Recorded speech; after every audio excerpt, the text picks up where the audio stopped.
Minds conversation. At Inspiring Minds, we believe that the world is shaped by thinkers, dreamers, and doers, those who challenge the ordinary, push the boundaries, and create lasting impact. We are here to celebrate the educators transforming lives, the business leader redefining success, the healer bringing hope, the change makers lifting communities, and the visionaries inspiring the next generation. We are more than just a platform. We are a movement built on the foundation that every great ideas, every selfless effort, and every bold step forward deserves to be recognized. We bring to you this conversation because we know that when we honor those who make a difference, we light a spark for others. By sharing these journeys of passion, resilience, and impact, we hope that to inspire more people to step up, take action, and change the world in their own way. Joining us today is a visionary leader who is rewriting the playbook of modern people operation by perfectly blending innovation, analytics, and empathy. With more than 10 years of rich experience driving human resource strategy across fast scaling tech and SaaS organization, she has built her career in age of digital transformation rather than just following the traditional process. She specializes in empowering corporate growth through data-driven talent strategies and sophisticated strategic workforce planning. During her tenure at Infinity Software, she has spearheaded pioneering AI-led HR process automation and successfully stripped away administrative burden by 40%. She did not stop there. She built up an employee branding engine and tripled offer to joining conversion, working hand in hand with the CXOs to align structural workforce design directly with the top line business growth. What truly sets her leadership apart is her blend of tech-enabled, human-centered design and the culture intelligence required to scale modern workforce seamlessly across Southeast Asia and the wider Asia Pacific region. Moreover, she is deeply committed to closing the education to employability gap, dedicating her time to mentoring early career talent and pioneering vital upskilling initiative. Our guest for this conversation is Priyadarshini. Priyadarshini, thank you so much for being with us today. So before Thank we you. start, so before we start, Priyadarshini, would like to know more about your work style and the work organization. Okay. Thank you, Vishal, for giving me such a wonderful opportunity. So, thank you for the inspiring minds. So, it is my pleasure to share my experience and what we as an organization do. So, basically, I'm from Chennai. So, we are having an employee force of around 500 people working with us. I'm working in a product-based company called Infinity Software Solutions. So where we build solutions for airlines in terms of route bookings and then automating their travel and all those things. So we are very niche technologies, and also we are giving products for the niche industry airlines. I started my career with Infinity Software Solutions in the year of 2016 as a management trainee. So my initial career was into sales for the initial 6 months, and then I felt that okay, so HR is the one thing which I want to do, and which lies my passion and all those things. So that is the right time I got the opportunities also internally in the moment and all those things. So that's where my HR journey starts with Infinity Software Solutions. And yes, it's been a 10 years in an organization, so which I feel the greatest milestone in this generation, because people tend to switch from one company to another organizations for various factors. But I have a strong hold because what my passion is aligned with what the company vision was along. So when both things align, I don't think so that there is an option or there is a priority for me to shift from one vertical to another organization, all those things. So that's where my journey starts, from a single person in an organization, and now with a team of 10 people and building their future is my greatest strength. So that's what about me and my organization. So, Priyadarshini, you have over a decade of experience driving HR strategies across tech, SaaS, and fast scaling environment. Your profile explicitly states that you are focused on transforming people operation through mix of innovation, analytics, and empathy. Often in business, the data and the empathy are seen as opposing forces. So, how do you personally track that the use of cold talent analytics without losing the warmth of human-centered focus of HR? Okay. So the question was rightly portrayed, but my point of view on that is, I don't think data and empathy compete with each other. Instead, I feel data tells where to look, while empathy tell what to do, right? So with the data, we can say, okay, hey, this is what the symptoms were like, but we cannot conclude it in any way. For example, if I say, whenever I was preparing a dashboard to the management in terms of attrition, in terms of recruitment, all those things.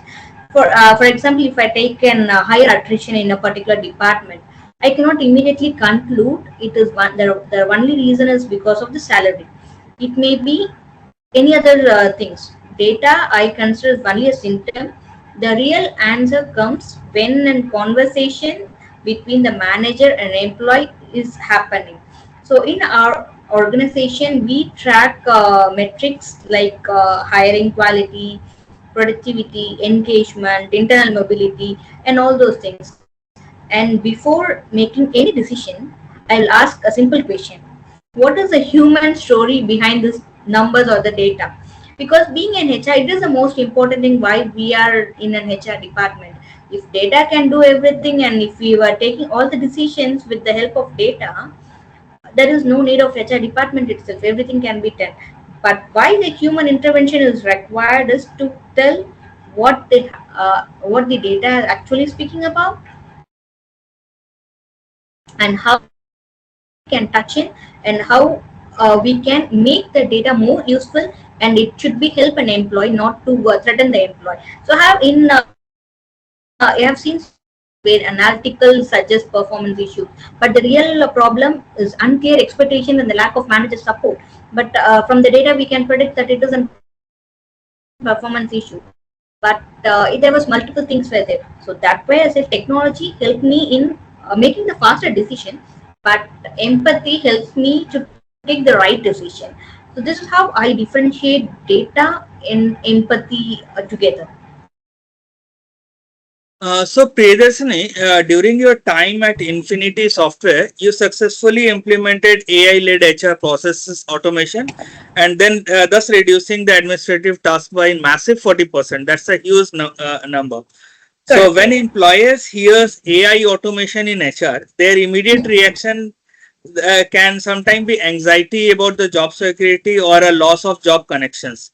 How do you Correct. manage the change and convince the workforce that automating the process actually frees up more time to take care of the people?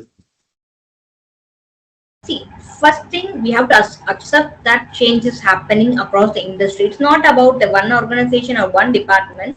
The change started happening, so we have to merge with the change, and we need to travel along. Else, we will be far apart from the industry and all those things. So that acceptance has to build from the top level management, from the CEO, from the HR, from the leaders, whoever in the organization.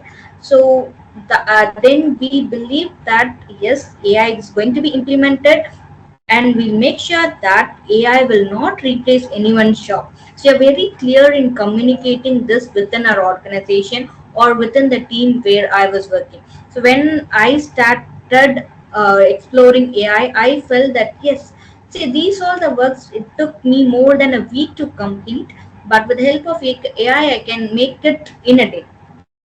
So when I started believing it is not going to replace me, and it is instead is going to help me to make my work faster, better, and to what the audience was expecting, all those things. So when we have started initial phase, so what I thought is okay. So I got into this and I want to do what, let let all my team members get involved, because if I go and say, hey, I'm going to implement this, yes, the resistance will be there, because there is a fear of losing jobs and all those things.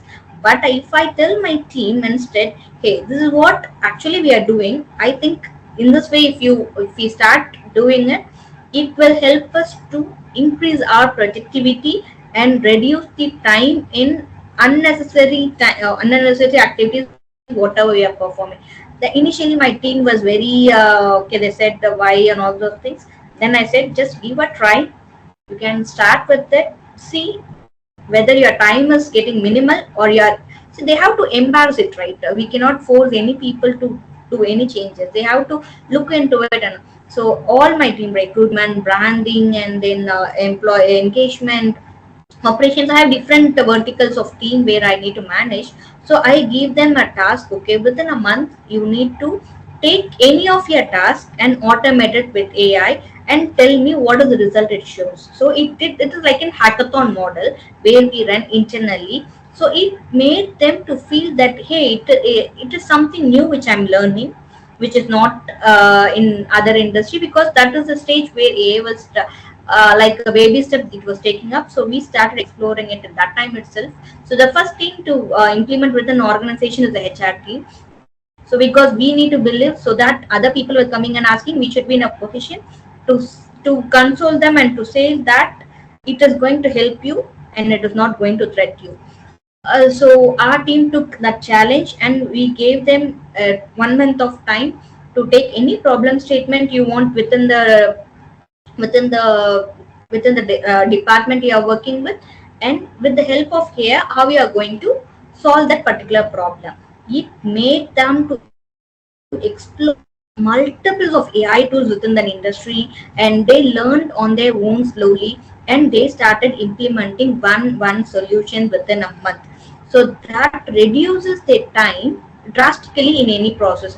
For example, if you take in terms of employer branding, so before my has to think and sit and think that okay, what are the employee calendar we need to prepare and what are the activities we need to prepare, how it is going to impact the business and all those things. If I come up with a question, they will take almost 1 month of time to do it. But with the help of AI, what they have integrated all their ideas, topics, and what they are going to achieve everything in the chat GPT, and they created a model. Okay, this is how we are going to do for this activity. This is the output we are going to get. This is how we are going to measure and all those things. This gives them the clarity of work, whatever they are doing. So when and other department, recruitment, in recruitment, the problem what we have is, as a recruiter, even when I started, I'll be more interested in the beginning of interview, but the same interview if it continues for more than a year, I'll get boredom and I will skip based on my mindset whatever it is. So we created a tool, okay, so rather than me, how an AI can interview a candidate and how it gives me the feedback. I'm not purely depending on AI, making my work easier at the initial stage. And also we make sure that it should not impact the candidate whoever they are applying. We will just cross verify if something went wrong within the system or not. Certain things we feel that okay, our gut feeling may say the candidate may be right, but AI it is completely a structured manner, right? So it there will be a problem. So when we start implementing, our team got more productive because they are getting, whenever I go for one question, AI gives me multiple answers. From that multiple answers, I'm getting multiple new ideas, right? So our team started exploring it in a way, and they find that hey, this is the tool which helps my work. This is a tool which makes my life so easier and my work so easier, and they see the new version of themselves. Once my team was very strong to handle the tools, we wanted to roll it out within an organization. And we make sure, and we management and ourselves were very clear that we are not going to take even a single person job when we are implementing AI, because that assurance has to be given so that they should not feel something it is threatened, all those things. So that is how we implemented slowly AI into our organization. And now in most of our HR work, if you say, with an employee count of 5 members, I'm managing around 400 employees, which is a very linear structure. And if you evaluate our HR process, you may wonder how you people were doing multiple things in an HR activities, because we didn't outsource any activities which comes to HR to any consultancies and all those things. We are handling it by our own. So that shows how what is the power we are getting when we are applying a tool into an HS in the system or whatever which were traditional method. So that is how I implemented AI and I got 40 percentage of automation within my process. And happily I can say that my team took complete responsibility of implementing each and everything. So they also grown in terms of AI and our department is also grown. So Priyadarshini, just I was having a thorough of your profile. I Hmm. saw that yeah, you one incredible matrices that from your career is designing an employer branding engine that tripled the offer to join conversions. Okay, triple conversion. It's a huge number. Me being an HR, I have been trying to do that, but still on a working side. So, Correct. in this highly competitive SaaS and tech sectors, candidates have endless options. Okay. Correct. One candidate sits on two or three offers. We all know that. Okay. Correct. So, what was the secret sauce to build the employer brand and that makes people overwhelmingly say yes to your organization? Okay. See, it is an natural problem where all the organizations HR will face. As you said rightly, an individual candidate will have 2 to 3 offers simultaneously, and he has an option to pick which one has to be selected. So candidates don't join companies because of the job description, whatever we send it across them. They join because they can imagine a future there. Instead of selling vacancies, we started selling our stories. So this was a mistake which we had, which we made in the early stage when the company started for the initial 10 years.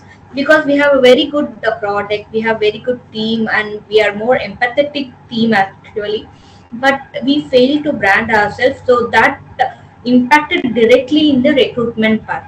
Because though because being a product based and emerging organization, we cannot compete with MNCs, we cannot offer what they are offering, but we can assure that the career will be in a good and steady mode. But whenever if we tell to any candidate, that won't works, right? So they always, it is an era that where branding necessary.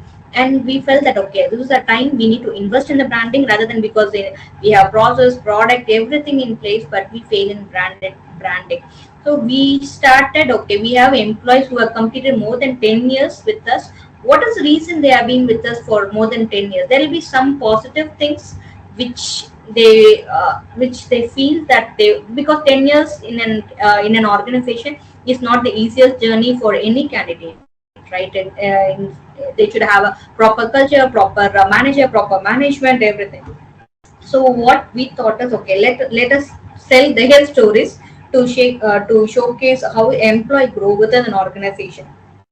So what are the learning opportunities we give, what are the leadership accessibility we give, and then what are the innovation culture we have, and what the recognition, career progression, everything. So what, so we have an hierarchy, masculine hierarchy, where basic needs and all those things will be there, right? When we have an HR case studies will be there. So we started implementing it, and we felt that okay, most of the areas we cover, but we have to state them in a proper way. So we made everything more transparent, in the from the recruitment process and from the onboarding, everything we made it transparent. And we felt that it should be consistent. What the candidate actually experience is what they are going to talk in the Glassdoor or in the LinkedIn or any other social media website. So we actually moved out, offered our offer to join conversion. It's in every touch point. So, and being a very niche industry, we need to hire people from airlines and who knows the travel background, all those things.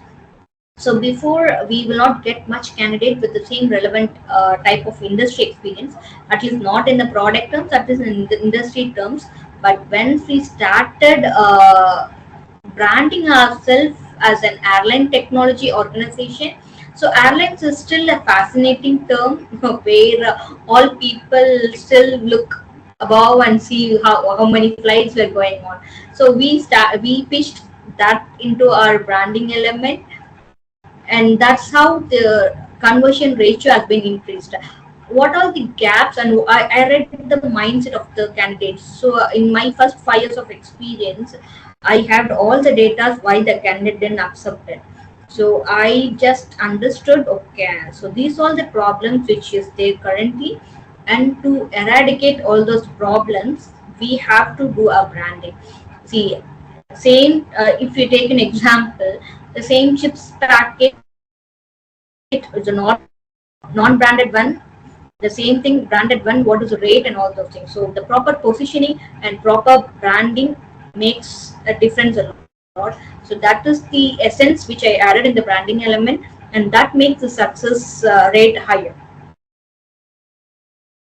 Priyadarshini, you have worked extensively with the CXOs to align workforce design directly with the top line business growth, especially when scaling across competitive regions like Southeast Asia and Asia Pacific.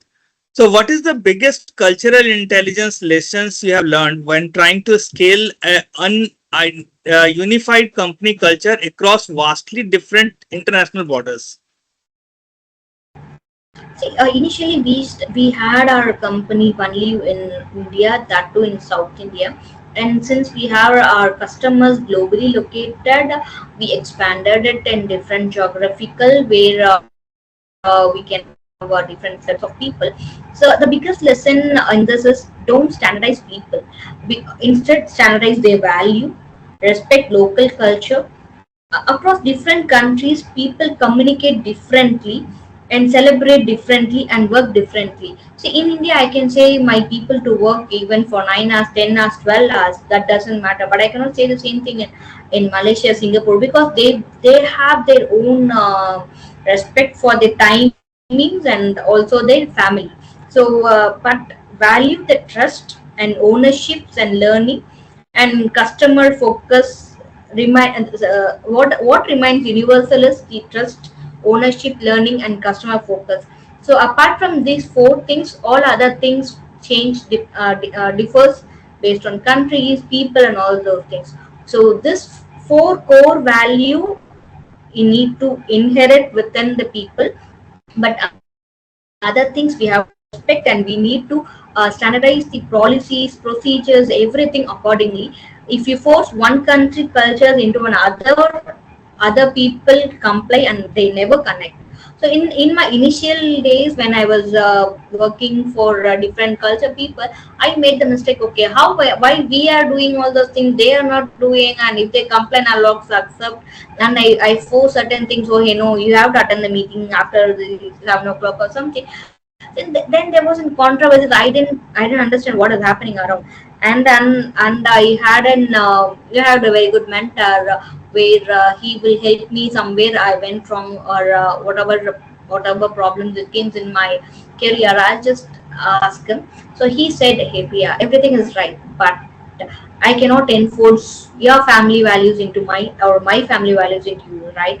So there's the same thing applicable in different geographical also. Just study them, go with them, and then you will understand all the chaos, whatever it is happening currently, and then you can sort it out. That day gave me a different version, and I started. You will not believe. Literally, I studied the culture of all the APAC, and I understood. And also, I personally visited the countries, and I learned what they are doing, how they are managing, and it gave me a different perspective of what the people we Indians were doing itself. So that is how I built a workforce which can work across the organization. Because being in Rome, when we are in Rome, that is very true, because we need to check their mindset, we need to check their values. So that is how it will work. Instead, we cannot force our traditional things, Indian mindset, to any other country. And same, sometimes we should also follow the best practices whatever they are following as well. Priyasini, I think that is also true with India itself, because India is a multicultural or Correct. country. Okay, so there is even if I have seen North India specifically, I have not worked a lot in South India. So in North India and Eastern India, Western India, I have worked. So the moment you change around 100 kilometers, the culture changes. Correct, correct, correct. Very true.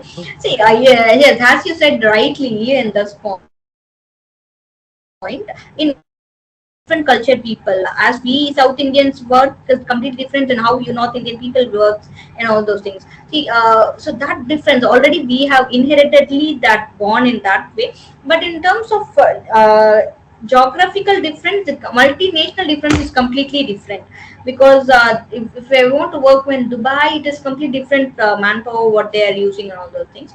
So that was a bit challenging thing, because if I work for an MNCs with multiple people, that will be different. But since I work only in South India and suddenly to shift with multinational companies, so that was a challenge. But yes, so as you said, each place has each values, so we need to understand that. So coming back to the work environment that you are in, okay. So in the fast scaling tech and SaaS environments, things moves at the breakneck speed. Okay, things inevitably breaks up. So can you share a significant professional setback or a strategy that did not go as you planned? Okay, and what was the experience taught you about this resilience? See, during my initial phase, I was not believed much in work from home option. I feel that okay, so each place should have their own things. So if it is home, the completely it should be the personal space, and if it is an office, it should be completely for the office. So we don't have an even culture of work from home until it was in COVID. So that is the biggest mistake which we had till the COVID. Thank God, so few things COVID also taught us. So in COVID, it is mandatory that everyone has to move to work from home. So that change was completely an hectic process for us, because we are not used to it. So we didn't have practice for it. Even if the people some reasons ask for work from home, we say that that does not have practice. So you can take leave and all those things, because we are liberal in taking leaves. We will ask our employees to take whatever leaves they can apply, and that is fine. But we didn't have a culture of work from home. So that gave us an heaviest pain point at that time, COVID. So then the shift, how it from the work from office to work from home. And initially we had a fear that how the productivity of an employee will be, whether they have proper connectivity or not, how they are going to work, and how we will measure it. The business is completely, airline business is not there at that point of time. So how we are going to manage, multiple questions were there in our mind. So so that is one of the setback which we had. And um, and we slowly learned, okay, so if certain things should not force by nature to implement it. Instead, what is the practice we are having, we need to do an R&D work even in HR, and we need to proactive in certain things. And in my earlier career, I believed HR job was simply hiring and policy implementation. I measured success by the number of positions closed, but I realized isn't my success. Helping those people succeed is the success. So there was a time we hired quickly, but without a proper onboarding and learning plans in the initial manager readiness. So that felt that okay. So each and everything, whatever an HR involved, it impacts the people, and it impacts the productivity and all those things. It's not just a job what we are need to do. It's completely creating an ecosystem or a culture within an organization. So that is where my HR philosophy itself changed. Today, I don't ask, did we hire the right person? I ask, did we create an environment where the right person can succeed? So that is my shift, and that is what the initial setback I had when I was into my initial in professional career. So, Priyadashini, talking about productivity, I remember I had a HRs used to have calls from different organizations who do verification and something like that.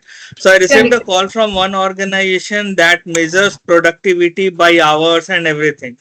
I just simply said them, we do not measure any productivity. So even the organization, the person who called me up said that, why, sir, you are saying that you do not measure productivity? Well, there are two aspects to that. First is that all my clients are happy. Okay, because as since we are a service organization, so we say that all of my clients are Mhm. happy. Okay, all my employees are happy. Okay, and all employees contribute to the success of my organization without even asking them to do that. So Correct. why should I measure their productivity? Okay, the productivity is based on the client satisfaction. So client is satisfied, my product, I am my team is productive, so why should I care for that? Correct, correct, correct. See, productivity in terms it may be differ, right? See, before in a traditional method, we feel that in 80s, 90s, it is measured in a different way. But James's has completely changed it. They don't want to spend their entire lifetime in an office premises and say I'm productive. So they just want to say that, hey, whatever work is being given, I have completed it, and the outcome is there. So they are looking for the outcome and the result rather than the process. So that we need to welcome from the changes, because I recently had an opportunity to work with multiple changes people, but their perspective is completely different, and I cannot go and say if you are working for 9 hours that then you are more productive. I we have stopped using that metric itself. So even if you work for 4 hours, 5 hours, that is completely different. Whether the work is getting completed and what is the outcome, as you said, whether my client is satisfied, whether my team is satisfied, whether the revenue grows for you to give whatever the increments you required, and whether as a person you can manage your personal life as well as the professional life, that is more productive, I feel. So that we also changed completely, and we never ask people to work for us. Instead, we ask people to work for values and work for measurable outcomes. In my organization, one of the candidate I inducted, and I said them that's Mhm. usually our induction process. We say that the office timing is 9 to 6 and something like that. Okay, and then next day, all of his team member, the team he joined, came to Mhm. office at around 11:30. Then he said, "Sir, you told me that it will be 9 a.m. in the morning."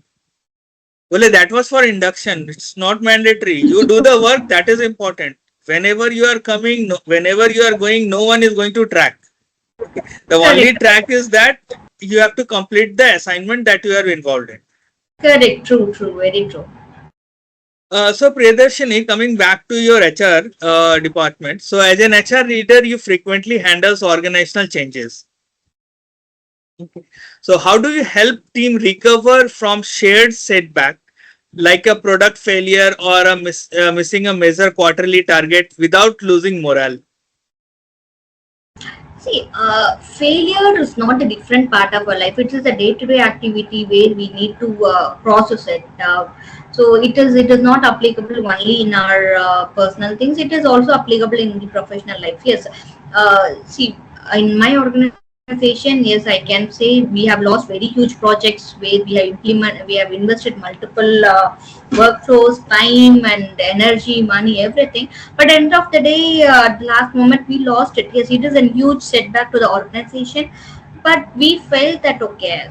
So we have to learn something from the failure. And end of the day, what is the learning which we are getting from the failure is more important than we are speaking about the failure. So we have to accept, okay, certain things missed out, certain things we went wrong, and certain things we failed to address it. That is why the failure happens. So instead of focusing on the failure, we need to focus on how this failure should not repeat again in the same process or same method in the other customer. So whatever we missed the target, I avoided asking who made the mistake. Instead, I started asking what system allowed this to happen. So we need to place a proper system and what proper process for our people to say how things should not go wrong. So all the policies, all the procedures, whatever currently we as a people following, is was prepared by a people who made the mistake. If mistake was not made, completely a world will be in a different aspect. Now whatever we enjoying as an industrial technology and everything revolutionary happens, everything one day started in the mistakes, right? So that has to be there. If a person says that I'm always in the success route, I personally feel there is a problem within the person. If the road should be having ups and downs to enjoy the journey, not the process. So at the end of the day, what you gain as an person or as an organization is more important. From each failure, start asking what went wrong and how I can better do all those things. So you don't put simply blames on others, so nothing going to help at the end of the day. One blame disappears and solution appears, that we celebrate as an improvement and not the perfection. So we always provide a psychological team, a psychological safe team always recover faster. So we'll ensure that yes, please do the mistakes. See, always our agenda or motto within our employees, please do the mistakes. It's fine, but please make sure that you're not repeating the same mistake again. Instead, create a new mistake. That is, I am fine with it. Daily come up with the mistakes and help me out also to tell what the mistake you have done and what are the learnings you have got.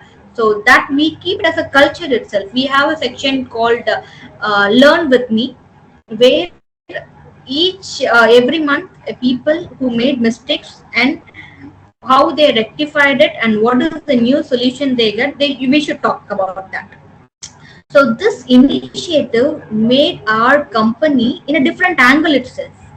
So being a product based company, will be multiple futures will be there. Customer based on something we will be developing certain things, and we will have a customer success team. Everything will be there. So all team will be pointing some other team. If I ask development team, they will say testing team, and if I say testing team, they will say deployment team. It is a never ending process, and we came up with the solution. And they say, okay, hey, last time to this customer, this delivery was late. What is the reason for the delay and how I can rectify it? So it is not an individual mistake.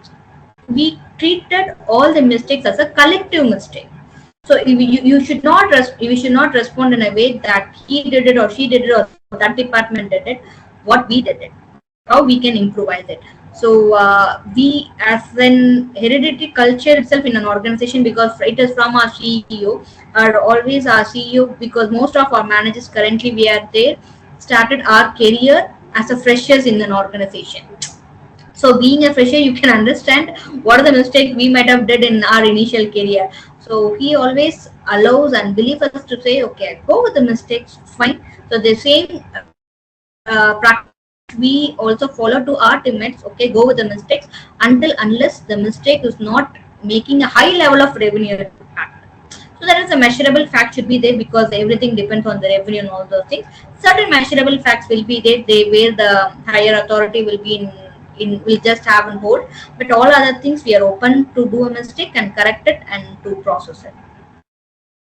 Similarly, what happens in MBA studies that we study case studies. So in the case studies, we see Correct, there are correct. some mistakes that had happened and we need to correct. And our faculties used to ask us, what is the solution for this? Okay. So if See, in case study, we can say your solution will be completely different from the solution what I am giving. So that is the beauty of the case itself. When we are doing our MBA, as you said, we'll get our HBRs books from case studies. So where our professors will be giving. So each will present different types of solutions for the same kind of problem. The only measure is which type of solution have a greater impact or lesser loss or something. And our staff will say, hey, it's fine, because all the solutions are solutions. The approach, how maybe the way how opponent team was taking, whether one CEO will like the solution what Priya has given, one solution is liked by the CEO what Vishal has been given, one solution will be liked by the X and O CEOs. So it is always this. So solution will be different, but the that as you said, the mistakes, all the mistakes is an inevitable process which we cannot say we will not do mistakes. We have to do mistakes. So Priyadarshini, we talked about success. Okay. So you have driven massive growth matrices throughout your career. How has your personal definition of success shifted from when you entered into human resources 10 years ago to where you stand today? Okay, so I'm not sure whether this meeting was correctly planned on that time or not. Before 10 years, I felt what my success was meant for promotions, titles, and what are the award which we are giving, and what is the growth I had. So it was always circle around I. So, but today the perspective is completely different in my point of view. Today, success means building next level of leaders. So yesterday in Chennai, we had an largest India's HR festival where we represent as a team. So we our organization got a outstanding workplace award. So Oh, yesterday I congratulations for that.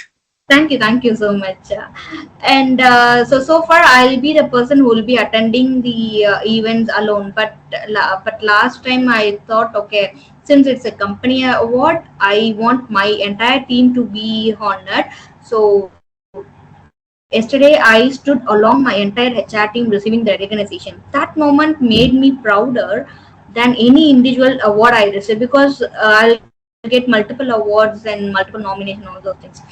But yesterday's something completely different, because when I see my team who I recruited, I mentored, was standing along the side, and it is very proudest moment being an leader, right? So if my team grows beyond me, if they achieve more than what I did, that means a real success to me. Actually, yesterday I also drafted a post regarding this in my LinkedIn page. So I felt that my own light should diminish in the brightness of my team growth. So that means success to me, and that is how I see success before 10 years and after 10 years. So how many leaders we are creating and next to us, and how many next generations are growing, whether in terms of entrepreneurship or in terms of their career growth, or even in terms of a person. So I felt that that is the success to me as a person. So Priyadarshini, driving things further, that you are deeply passionate about mentoring, is even for especially for early career talents and focusing on upskilling initiative that bridge the education to employability gap. So, for an HR perspective, what do you think is the formal structured mentorship is absolutely critical for a professional starting their career today? Mentorship in the sense, the colleges, when we are doing colleges teach concepts, and when we come to company teach how to execute it. But I feel mentors will teach how to judge it correctly, and what is the missing bridge between the college and the company what expecting. A mentor helps you to avoid mistake that would otherwise take years to learn. So when I started my career in 2016, I was a single person who was handling the HR activities. So everything for me is a trial and error method. So it took me almost 3 years to understand what the exact HR process is all about. So if I had a right mentor at that point of time, maybe the year span of 3 years might be completely reduced. So what my team think as a perspective is completely different than what I was in the initial career. So that is how I felt that, okay, so mentorship is the most important thing. What took me nearly a decade to understand, someone with the right mentor can learn much faster. So from my school days, I always loved to teach people, in a better way how I learned all the concepts in an easy method, how other can understand all those things. It is my what to say, it is my inherited habit, I guess. So that's why I love to talk with people. I love to bring the best out of the people and all those things. So the mentorship, in that case, mentorship is more important. uh, and and that gives a different aspect of each individual. So everyone should have a mentor in their life. So it can be a parents or anyone, but if you're having a professional mentors who is into that process, your success will be more earlier than what they achieved. So I actually in one I think in one entertainment page I have seen that one individual took 20 years to shine in the industry. The person who trained them took 10 years to shine in the industry. The person who trained them took only 5 years to shine in the industry. So since this 20 years gave the other person 5 years to achieve it. So that is the power of mentorship. If you have a right mentor and right person to guide, you can do anything in this world. So Priyadarshini, I have a doubt in my mind. Okay, because that's not a doubt in my mind actually, but while having a discussion with lots of young kids. Okay, so in digital world today, where resources, online courses, and AI tool can give you instruction how to do any job. So, what is about human to human mentorship that technology simply cannot replicate? And how do you does an inspiring mentors alter the young skills career trajectory beyond such technical teaching them technical skills? See, nowadays information is everywhere because in our generation we need to go to library to take some notes and all those things. But now it is completely different. Whatever things you want, you can just go to Google or Chat GPT or Claude, whatever AI tools now is there. It can give you information, but there was too much of information spread it out. So we have to align it and we have to organize it, and we need to say this is how it has to be presented, and this is what we want on all those things. For this, yes, definitely we need a person, and without a human touch, too much of information will also spoil a kid. So we should align a person what all the information is actually required for to complete it, instead of diluting with multiples of informations. So I think in that aspect, human intervention should be there. That is the role of mentor, to say these all the required information for you to complete so and so work, instead of too much of information to be given. Because human brain has certain capacity to store the information. So instead, and for that information to be fed in, should have an exact time process should be given. So nowadays, without a chat GPT, if anyone can talk or something, it is very minimal. So even we whenever we are discussing nowadays, we are making all the questions in the chat GPT or else in any other AI media, and we are asking them the questions, what all the answers need to be given, all those things. So that fails the reality of that particular individuals. One own innovation fails and all those things were there. So the truth, or what you say in other terms, or how I can say is the reality, how actually I feel from my heart. I cannot speak. Whatever the content is being given from the AI, if I split it out, it will not connect with any humans. So I need to tell my own stories. But how I can tell, in what are the ways I can tell, that can I help with, they can get help from the AI. But the emotions you cannot get from AI or in any source of media. So that emotional bonding can be built only with a human interaction with the person. So Priyadarshini, we often talk. We also talk. You also said that there are some responsibilities related to for the mentors. But I personally believe that mentorship is a two-way street. Okay. For the young professional and the students watching this who are eager to find a mentor, what advice would you give them to on how to approach a senior leader to be a good mentee? It should be adaptable. First, I feel that this generation is argumentative. That is good, but adapt to certain things. You cannot always say that, hey, it is not my cup of tea. I want these things. I'm very particular about CTC. I'm very particular about the industry. I'm very particular about the department. Hey, nowadays we can get people in multiple ways. Now, after this disruption and all those things, in terms of AI, in terms of COVID, in terms of this war, people can work from anywhere. Now now we can hire talent globally, not with any particular region and all those things. So now, if we say that we need to get a right talent in particular place, that doesn't going to work. So people should be open enough to adaptable and whatever they're saying. And in terms of approaching, if we help, if we are helping them, try to implement it and come up with a solution. So not just with a plain blank paper and say this is what I did and all those things. Make your mentor is also more curious to teach you, rather than it's as a responsibility. When people comes up with, hey, yesterday ma'am, ma'am, I'm sorry, you said me to do these things, and I also come up with the extra solutions. So it makes a curiosity. Have always a curiosity in your mind, what I'm going to learn. If a person with high curiosity, adaptability, I think he can work with any type of mentors, because being an end professional, we like people who have more curiosity to learn things, not just to namesake they need to attend the mentorship program. So they should have a curiosity in their thought process. So Priyadarshini, as since we are close to your completion of our conversation. Okay, so before we let you go, we are going to step into an intense rapid fire round. Nice. Okay, so just to give us the first thing that comes in your mind. Sure.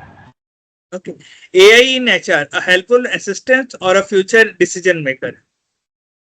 It's a powerful assistant, not a final decision maker. The absolute way for application to stand out on a resume. Show what the impact you can create, rather than the responsibility where you can hold. So, what drives high retention? What drives high retention more? A great salary or an empathetical manager? Salary can never be a retention part. So I strongly believe people and empathetic manager is more important. People don't usually leave companies first. They leave the experience what they get from the senior management. So, one word that describes the tech industry in 2026. I think transformation. Remote work, hybrid work, or strictly in office? Hybrid with purpose, because each company has their own vision. So flexibility matters, but collaboration and culture still need a face-to-face moment, and the social interaction is more important to build as a person. So I feel hybrid is more purposeful. A book that fundamentally changed how you look at people or business. The book which I like more and I read twice is the Start with Why with Simon, written by Simon. So it's always helps me to put multiple things in a right way. The practices, how, what, and why gave the different perspective of IMC, the HR department, as well as the as an organization. So I recommend all the people who starting their career to start with why. So, what is tougher, hiring the right talent or letting the wrong talent go? Letting the wrong talent go. Hiring is difficult, but making the decision to part always with someone impacts lives. So that deserves carries a responsibility even. So I felt that letting the wrong person go. So, a thinker, a dreamer, or a doer, which one describes your leadership style the best? Always a doer. So ideas matter, but execution change the organization.